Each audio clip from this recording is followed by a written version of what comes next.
Sokoto State Government plans to plant 1 million trees to avoid desertification and drought this year.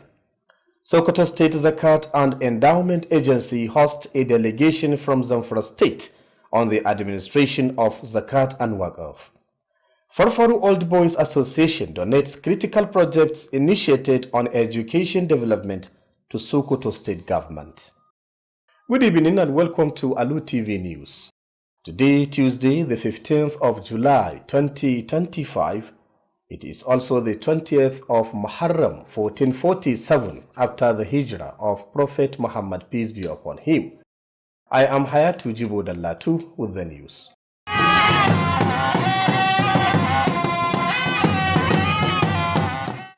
Hundreds of Nigerians gathered in mourning to pay their last respect to the former President Muhammadu Buhari, who was laid to rest in his hometown Daura, Katsina State. The atmosphere was heavy with grief as dignitaries, leaders and citizens alike came together to honor the legacy of a man who played a significant role in the country's political history. The funeral prayer took place at a specially designated helipad in Daura, where President Bola Ahmed Tinubu joined hundreds of Muslim faithful to offer prayers for the deceased.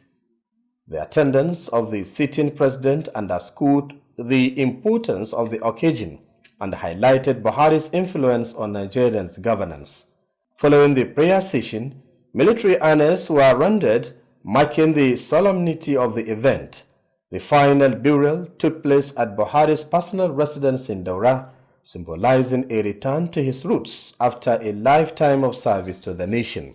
A significant number of dignitaries attended the funeral, reflecting Buhari's standing in both domestic and international arenas. Among the notable attendees was the President of Guinea-Bissau, as well as representatives from the Niger Republic, indicating Buhari's influence beyond Nigeria's borders.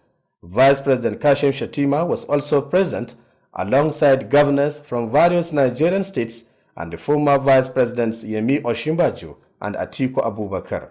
Senator Aliyu Takardawa Moko, representing Sokoto North Senatorial District, was another key figure at the commemoration. The presence of ministers, business leaders, traditional rulers, religious scholars, and political figures further illustrated the extensive web of connections Buhari maintained throughout his life. Family ties were equally significant in this gathering, with the late Buhari's nephew, Mamman Daura, among those who joined in the mourning of a beloved family figure. Muhammadu Buhari passed away on July 13, 2025, in a London clinic following an extended illness. His death at the age of 82 sparked conversations across the nation about the qualities of leadership that Nigeria desperately needs. He leaves behind his wife Aisha Buhari along with their children and grandchildren. May his soul rest in peace.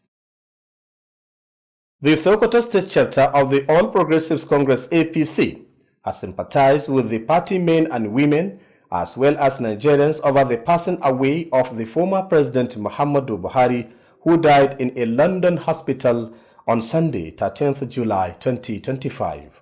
A statement signed by the chairman of the party in the state, Isa Sadiq Achida, said, in conformity with the directive from the national headquarters, party offices all over the Sokoto state are to remain closed for 3 days, Monday to Wednesday, while flags will be flown at half-mast. The chairman urged the party faithful to use this period and beyond to pray for the repose of the gentle soul of President Muhammadu Buhari. He prayed Allah the Almighty to forgive his shortcomings and give his family the fortitude to bear the irreparable loss. The Sokoto State government has revealed plans to plant about 1 million additional trees this year as part of measures to address the problems of drought and desertification. Director of Environment in the Ministry of Environment, Mustapha Bello, disclosed this during a roundtable discussion with stakeholders to commemorate the World Desertification and Drought Day 2025 held at Shukra Hotel, Sokoto. Aminu Al-Hussein Amanawa completes the story. The Director of Environment in the State Ministry of Environment, Mustapha Bello, said planting additional trees will assist the state to address the menace of drought and desertification caused by cutting of trees. Identifying these major challenges or problems that we are facing in the state, we are going to itemize them one by one, see the possible way of implementing those issues so that we have a smooth implementation. We will forward the procedures, methods, and all other procedures that we take to mitigate this issue to our principal officers so that they will take it forward to His Excellency, and inshallah the governor will immediately take the actions. He said the event was organized to discuss ways to tackle the problems of desertification and drought affecting the region and compile a comprehensive report for necessary precautions and measures. According to the director, most of the issues of climate change are as a result of cutting the trees, hence the need to create awareness of dangers attributed to it. In his paper presentation, Associate Professor Abubakar Muhammad Gumi from the Department of Plant Science, Usman Danfodio University, said drought has environmental, economic, and social impacts. He listed some drought-prone local government areas that include Gudu, Ilela, Gada, Gwadabawa, Isa, Wamoko Treta, and Sabon Birni, as well as Tangaza, Silamegorno, Yabu, and Kebe local government. Said desertification is also a natural phenomenon, but mostly triggered by human activities. Cutting down of trees are the major drivers of desertification, that is deforestation. The only way out is to improve afforestation. Make sure you plant more trees across the affected areas to advance far better than the rate at which desertification is encroaching. If desertification is encroaching by 2 kilometers, advance afforestation by way better, maybe 5 kilometers or more, against desertification areas. Abubakar Muhammad Gumi also identified overgrazing, overcultivation, deforestation, and inappropriate irrigation practice as some of the human activities that promote desertification. The roundtable discussion had in attendance all relevant stakeholders across the 23 local government areas of Sokoto State. Aminu Alusen Amanawa reporting for Alu TV News. During the recent award presentation to the Governor of Sokoto State, Ahmed Aliyu, by the Network for Democracy and Good Governance of Nigeria as a true philanthropist and dynamic leader, some speakers at the event have commended the governor's remarkable efforts in transforming Sokoto State, particularly through youth empowerment initiatives within his 2 years in office. Aisha Abdullahi Aminu reports. The Special Advisor on Poverty Reduction Agency, Barrister Sa'adatu Yunusa, commended the unwavering commitment of Governor Ahmed Aliyu towards empowering women and youth through various skill acquisition programs. She noted that the initiative aims to equip beneficiaries to become self-reliant and serve as a source of support for others within their communities. She further described the governor as a visionary leader who has demonstrated exceptional leadership qualities, deeply rooted in humanitarian service, a trait she said he inherited from his father, Senator Aliyu Magatakarda Wamako. As someone who works closely with communities, I have witnessed the quiet revolutions taking place in homes and villages. Schools being rebuilt, women receiving skills training and startup grants, children gaining access to free medical services, and rural roads being opened. To the youth, he represents hope. To women, he symbolizes inclusion. And to the entire state, he stands as a leader of integrity, action, and heart. Also speaking, the Commissioner for Science and Technology, Dr. Attahiru Ahmad Sifawa, praised the governor for following in the footsteps of his father by promoting good governance with empathy and a people-centered political philosophy. He emphasized the governor's contributions across various sectors, including security, religious affairs, education, and youth development. What has happened so far in the past 2 years, you will not say anything different from what Augustine said, that he has really justified this 9-point smart innovative agenda. If we look at the area of security, we know the various security challenges that we are facing in the state and this Northwest sub-region. And since when he came to power, apart from various silent and open interventions he has always been given to various security agencies operating in the state, we have seen the giant stride taken by the administration in the establishment of community guard corps.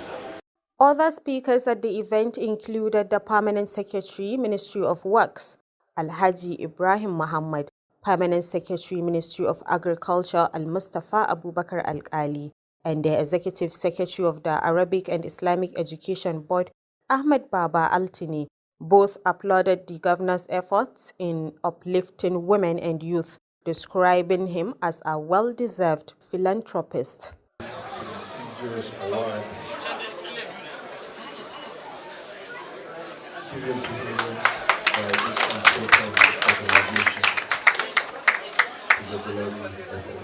The award presentation underscored the governor's image as a servant leader who remains committed to the welfare of his people and stands as a role model worthy of emulation.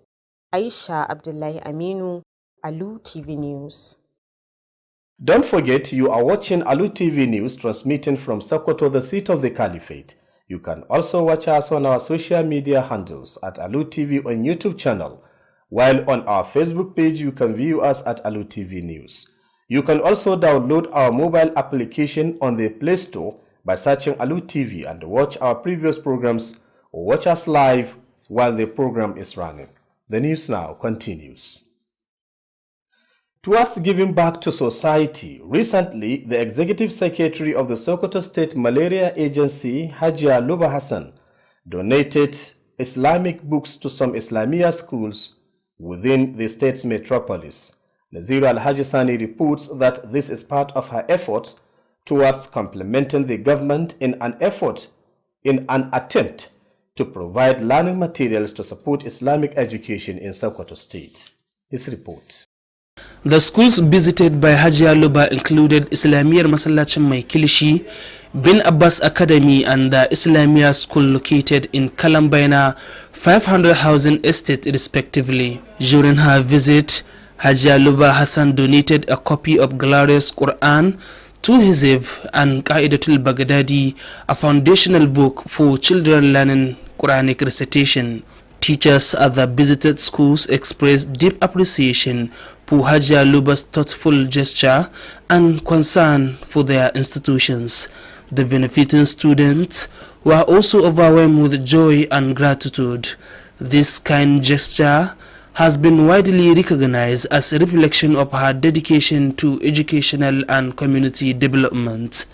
Naziru Al-Haji Sani, Alu TV News. The Sokoto State Zakat and Endowment Agency has hosted a 3-day official engagement with a delegation from the Zamfara State Zakat and Endowment Board, led by its chairman Sheikh Ahmad Umar Kanoma.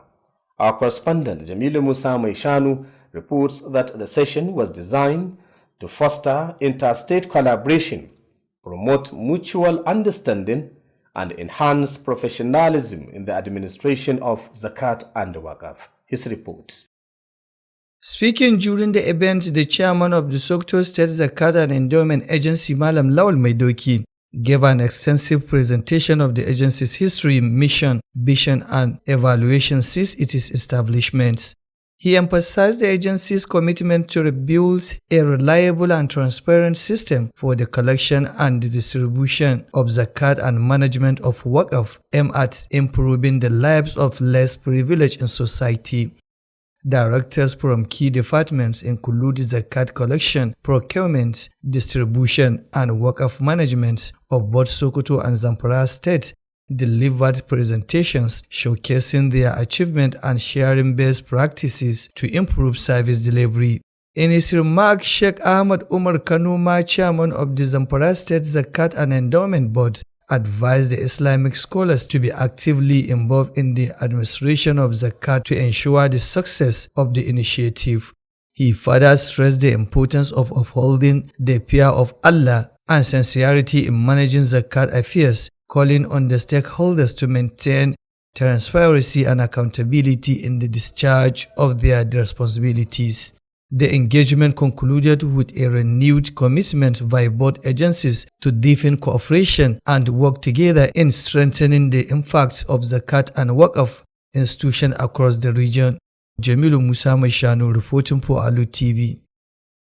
The Farfaru Old Boys Association FOVA has officially handed over several completed projects to the Sokoto State Government for public use. The official handing over ceremony took place at the new FOVA Secretariat located within Idris Koko Technical College, Farfaru, Sokoto. Ibrahim Ahmad Aikin Allah has the rest of the story. The event was presided over by the Commissioner of the Ministry of Science and Technology, Sokoto State, Professor Tahiru Ahmad Sifawa, FHSN. He was accompanied by other senior officials from the ministry as well as members of the FOVA executive. The projects handed over included construction and furnishing of the FOVA secretariat, construction of a block of 3 classrooms equipped with solar power for night preparation and reading, provision of 500 3-seater decks accommodating up to 1,500 students, full renovation of Sokoto House including the installation of bunk beds and provision of 100 mattresses fully furnished with modern equipment, construction and fencing of the school perimeter, provision of a new men's school gate. The school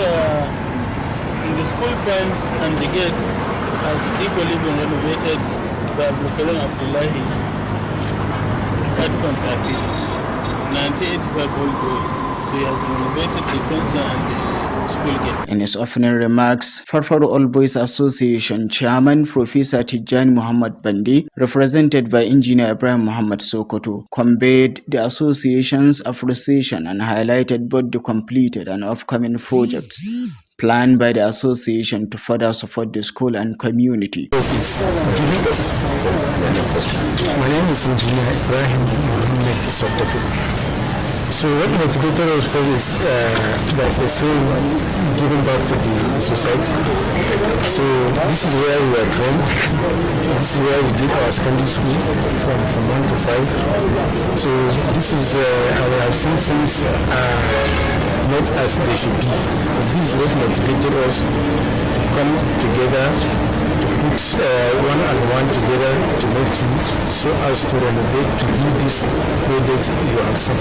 The projects were executed by 3 distinguished alumni of the esteemed institution, namely Honorable Abdul Malik Zubairu Zannam Bungudu, Farfaru All Boys Association 1996 chapter, Engineer Abdullahi Abdul Karim Katukan Safi 1985 chapter, and Alhaji Samaila Mayana 1984 chapter. In his response after receiving the projects, Professor Tahiru Ahmad Sifa praised the commendable patriotism and dedication of the Farfaru All Boys Association. He encouraged other alumni associations to emulate their efforts in giving back to their alma maters. Well, my appeal to the school administration under the principal and other stakeholders is that they should jealously guard all these projects and facilities that are provided to them.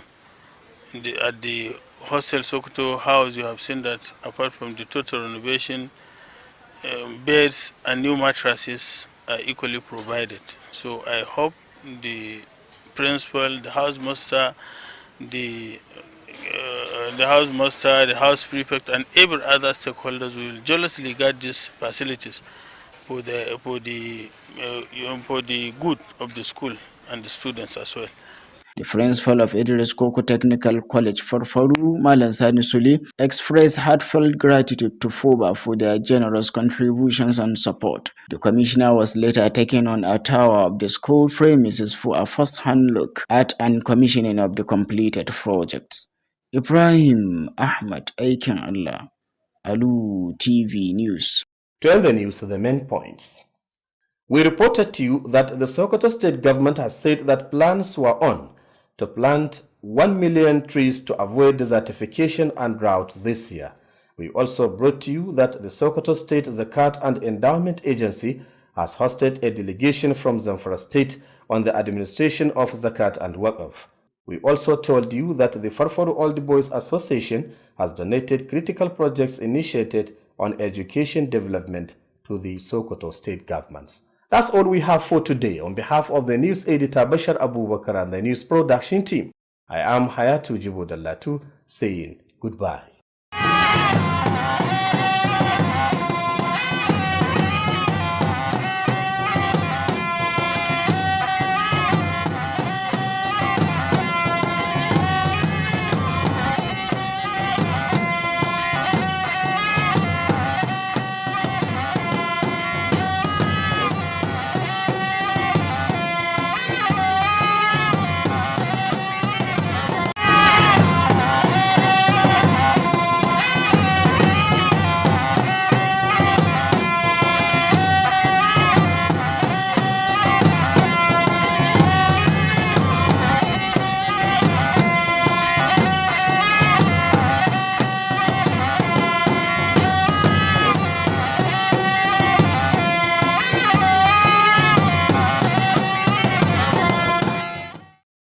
Gwamnatin jihar Sokoto na shirin dasa itatuwa miliyan 1 domin gujewa kwararowar hamada da ma fari a bana.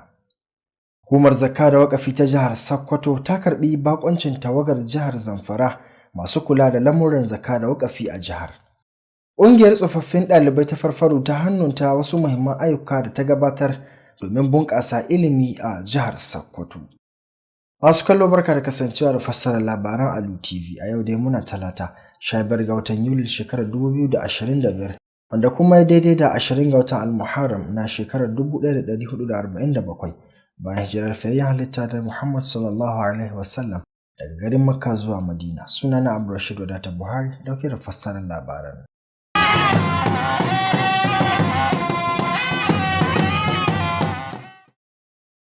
Dubun dubatar 'yan Najeriya ne suka taru domin nuna alhini kan da ma juyayi a kan rasuwar tsohon shugaban ƙasa Muhammadu Buhari wanda aka gabatar da jana'izarsa a mahaifarsa da ke Daurata jihar Katsinan Najeriya. Yanayin jana'izar kuwa ya kasance cike da baƙin ciki yayin da manyan mutane, shugabanni da ma 'yan ƙasa suka taru domin nuna girmamawa ga wannan gagarumi kuma haziƙin shugaba akan irin gudunmawar da ya taka musamman a ma tarihin siyasar ƙasar. Sallar jana'izar kuwa an gabatar da ita ne a wani hili na musamman wanda aka tanada mai suna Helipad a garin Daura ta Katsina, inda shugaban ƙasa Bola Ahmed Tinubu da ma ɗaruruwan al'ummar musulmi a Najeriya da ma wajen Najeriya suka tattaru domin yi wa marigayen addu'a.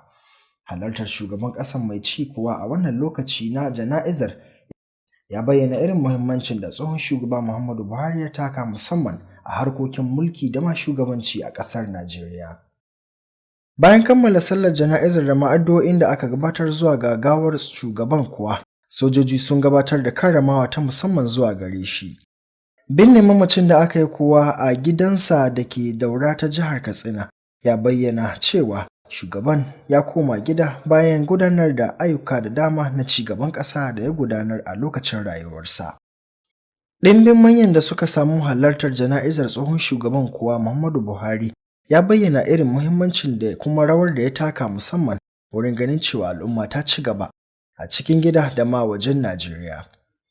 Daga cikin manyan da suka samu halartar jana'izar tsohon shugaban kuwa sun haɗa da shugaban ƙasar Gini Bisau da kuma wakilai daga jamhuriyar Nijar, wanda yake bayyana irin muhimmanci da ma rawar da Muhammadu Buhari ya taka a ƙasashen da suke makotaka da ƙasar Najeriya. Haka ma mataimakin shugaban ƙasa mai ci a yanzu wato Kashim Shettima na cikin waɗanda suka samu halartar jana'izar tare da gwamnoni a sassa daban-daban na ƙasar Najeriya da ma mataimakan shugaban ƙasa da suka gabata wato Yemi Oshibanjo da ma Atiku Abubakar.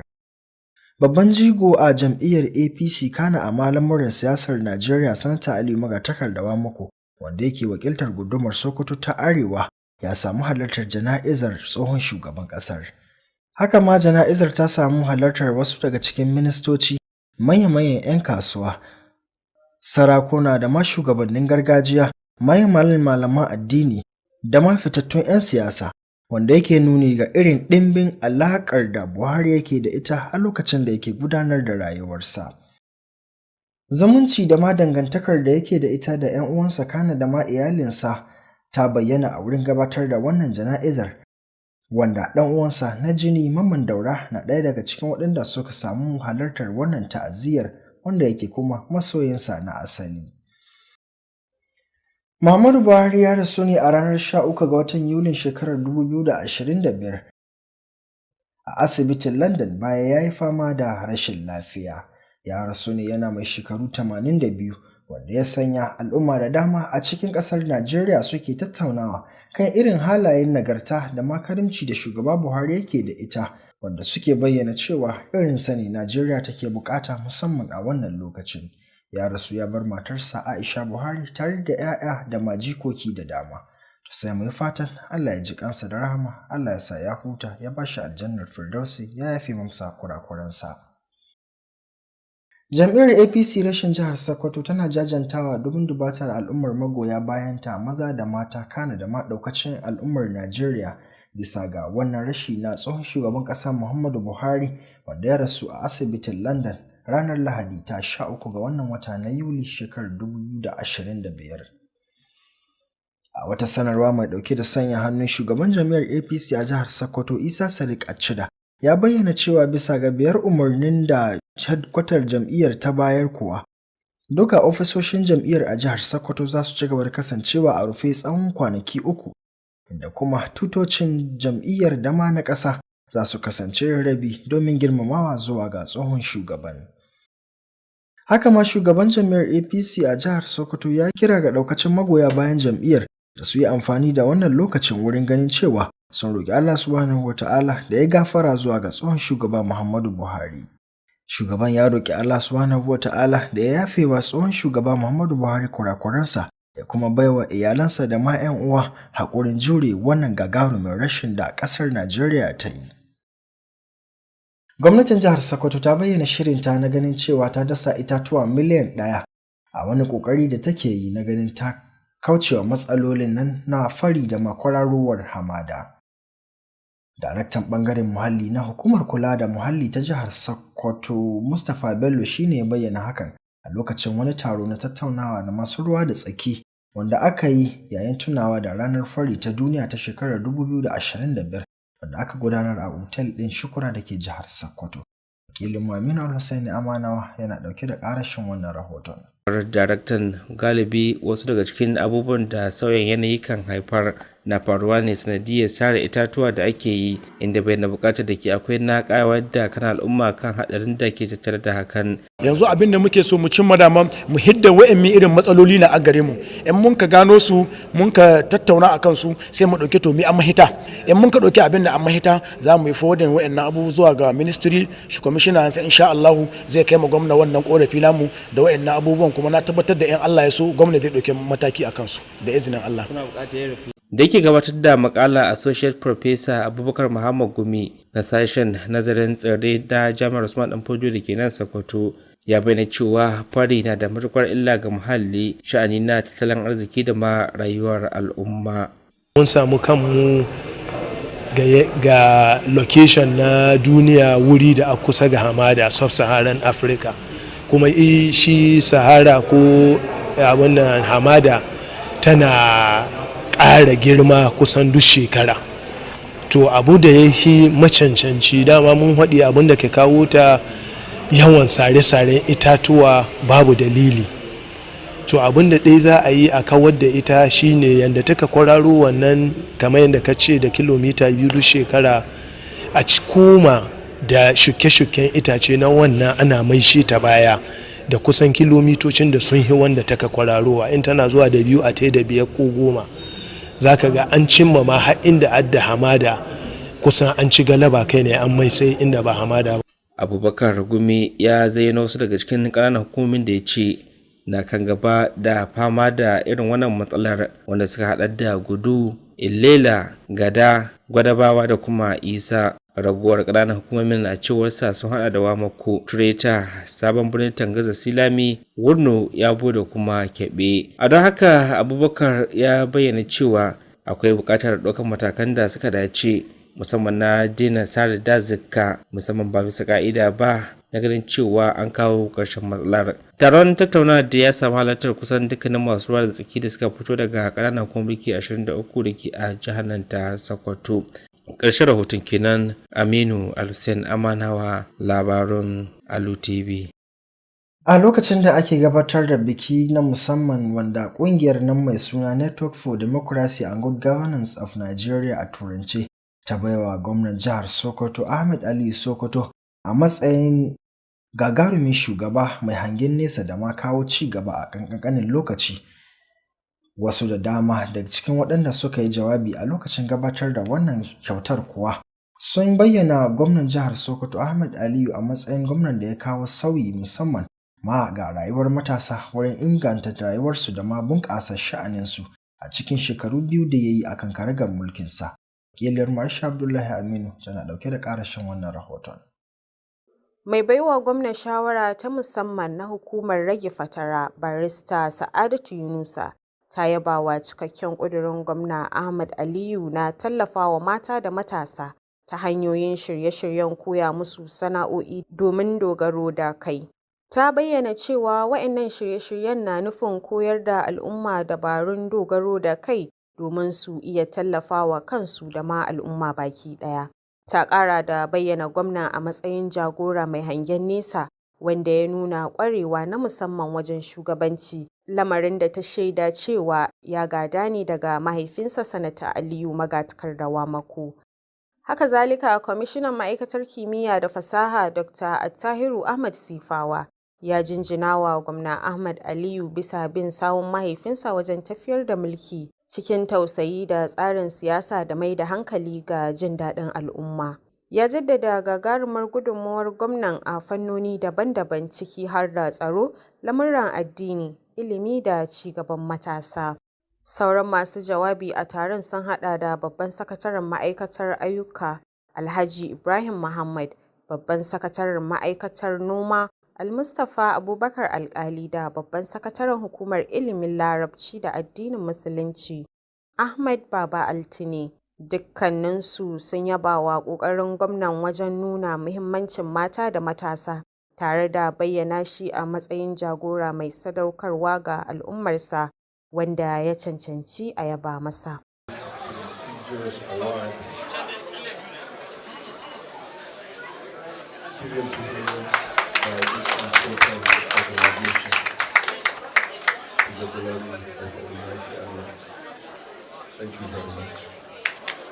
Wannan lambar yabo ya ƙara bayyana gwamnan a matsayin jagora mai kishin al'ummarsa kuma abin koyi ga sauran shugabanni.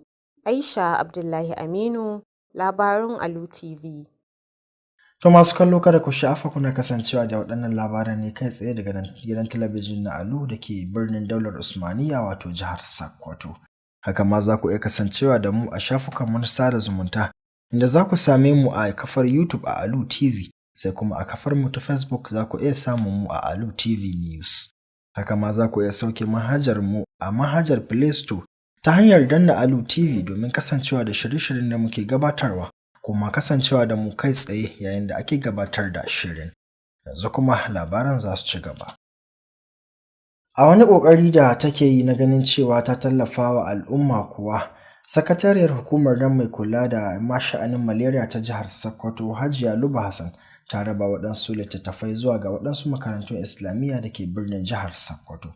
Wakilinmu Naziru Alhaji Sani ya rawaito mana cewar wannan kuwa yana daga cikin ƙoƙarin da take yi wurin ganin ta mara wa shirarruwan gwamnati baya domin bunƙasa ilimin addinin musulunci a jihar Sokoto. Ga rahoton. Makarantun da Hajiya Luba ta ziyarta sun hada da Islamiyyar Masallacin Mai Kilishi, Bin Abbas Academy da kuma Islamiyyar da ke cikin gidaje 500 da ke unguwar Kalambaina. A yayin wannan ziyarar ta Hajiya Luba Hassan ta bayar da tallafin Qur'ani mai girma ɗan hizib 2 da kuma littafin Qa'idatul Bagdadi wanda yara masu koyon karatun Alƙur'ani ke amfani da shi. Malaman makarantun da aka ziyarta sun bayyana matukar godiyarsu ga Hajiya Luba bisa wannan yunkuri nata na taimaka ma makarantunsu. Ɗaliban da suka amfana da wannan kyautar ta Hajiya Luba sun yi matukar jin daɗi da godiya bisa ga wannan tallafin da ta ba su. Wannan aiki da ta yi ana ganin shi a matsayin wani aikin tallafawa da ke ɗaya daga cikin gudunmuwar da take ba su a wurin taimaka ma ilimi a cikin al'umma. Naziru Alhaji Sani, labaran Alu TV.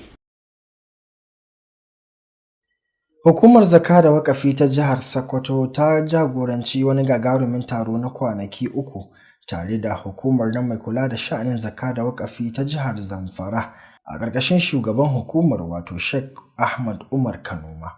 Wakilinmu Jamilu Musa Mai Shanu ya rawaito mana cewar wannan gagarumin taro kuwa an shirya shi ne musamman domin ganin cewa an ƙara haɗa kai da ma ƙara ƙaimi tare da fahimtar juna wajen gudanar da ayyukan zakka da waƙafi a waɗannan jihohin.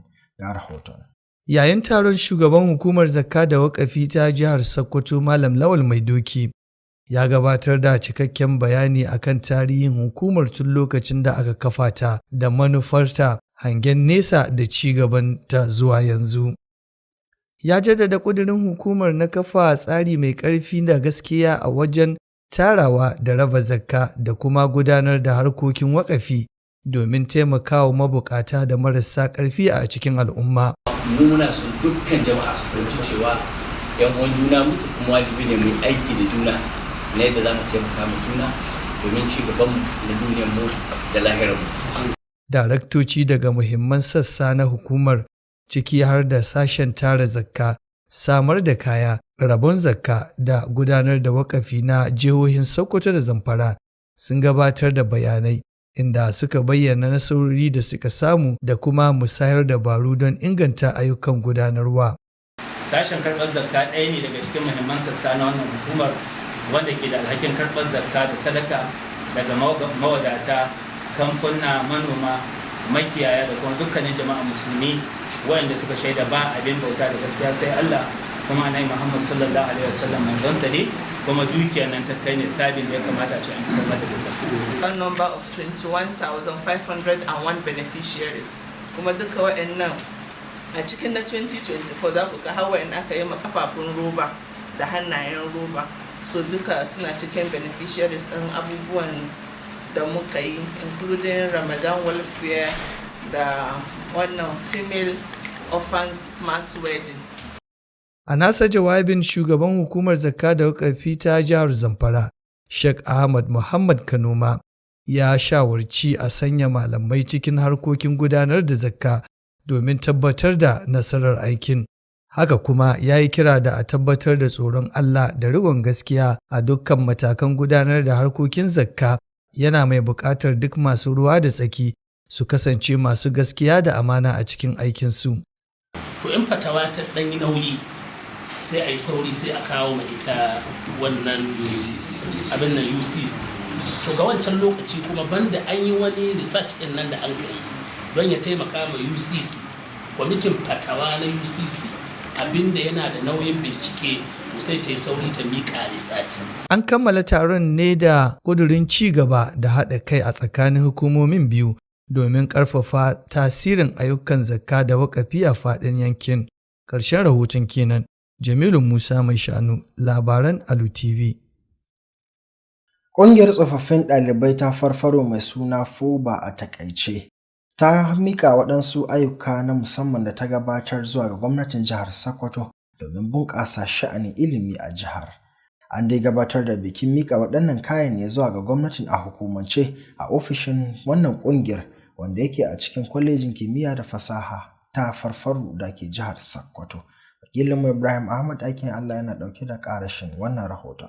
An gudanar da taron ne ƙarƙashin jagorancin kwamishinan ma'aikatar kimiyya da fasaha ta jihar Sokoto, Farfesa Tahiru Ahmad Sifawa, wanda ya samu rakiyar wasu manyan jami'ai daga ma'aikatar tare da shugabannin ƙungiyar tsofaffin ɗaliban makarantar Farfaro. Ayyukan da aka mika sun hada da ginawa da kuma ƙawata sakatariyar ta tsofaffin ɗalibai, gina ɗakunan karatu guda 3 tare da samar da wuta mai amfani da hasken rana domin yin karatun dare, samar da kujeru inda mutum 3 ke zama, ƙwara 500 wanda za su iya ɗaukar adadin ɗalibai 500,000, sai sabunta ɗakin kwanan ɗalibai na Sokoto House gaba ɗaya ciki har da samar da gadon hawa mai sama da ƙasa da katifu guda 100, an kuma ƙawata shi da kayayyakin zamani, sai kuma gina katangar makarantar gaba ɗaya da samar da sabuwar babbar kofar shigowa makarantar wato school gate. A cikin jawabin buɗe taro, shugaban tsofaffin ɗaliban Farfesa Tijjani Muhammad Bande, wanda injiniya Ibrahim Muhammad Sakkwato ya wakilta, ya bayyana godiya ta musamman akan irin tarbar da suka samu da kuma damar da aka basu domin samar da ci gaba a makarantar da ta samar da su da kuma al'umma baki ɗaya. Babban alfaharinmu ne koyo shi mu tsohin ɗalibai, saboda irin yadda aka yi training ɗinmu a nan, muka samu training Allah kai mu irin matsayi daban-daban a cikin wannan rayuwa. Muka ga ya dace kullum mutum ya tuna baya ya taimaka ma inda ya fito, saboda waɗanda annan yanzu su masu ci moriyar abubuwan da aka yi tun can a baya. Ayyukan dai da aka gudanar, tsofaffin ɗalibai guda 3 ne suka ɗauki nauyin samar da su, wanda suka kunshi Honorable Abdulmalik Zubairu Zannan Bungudu, wanda ɗalibi ne ɗan ajin 1996, sai kuma Injiniya Abdullahi Abdulkarim Katukan Tsafe ɗan ajin 1985, sai kuma Alhaji Sama'ila Mayana ɗan ajin 1884.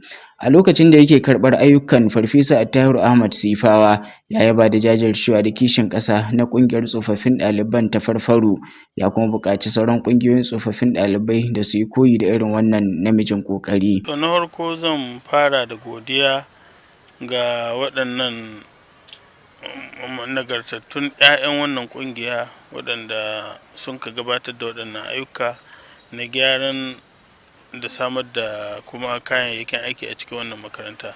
Sun yi ayyuka guda 6 a cikin wannan makarantar, wanda yake ya hada da gina secretariat tasu, da gyara Sokoto House, da samar da gadaje da sababbin katihu, ya hada da samar da kujeru kuma guda 500 masu ɗauka mutum 3, wanda yake suna iya ɗauka mutum 500,000, kuma sun gina sabon block na azuzuwa aji 3 da office tare, kuma an samai wutar sola, an kuma samai kujeri da kayayyakin aiki irin allo da sauransu. Haka kuma sun gyara fensin, kuma sun gina school gate. Saboda haka waɗanga ayyuka guda 6 su ayyukan da wannan ƙungiyar ta yi.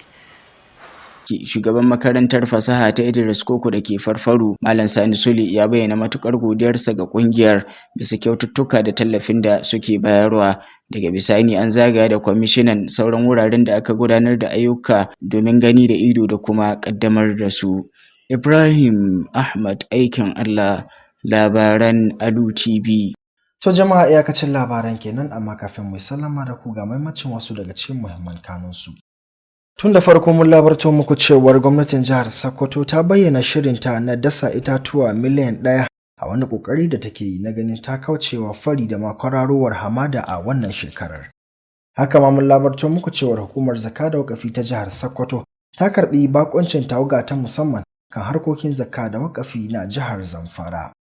Daga ƙarshe kuma mun labarto muku cewar ƙungiyar tsofaffin ɗalibai ta Farfaru ta hannunta wasu muhimman ayyuka da ta gabatar domin amfanin al'umma, musamman ta wurin bunƙasa ilimi zuwa ga gwamnatin jihar Sokoto.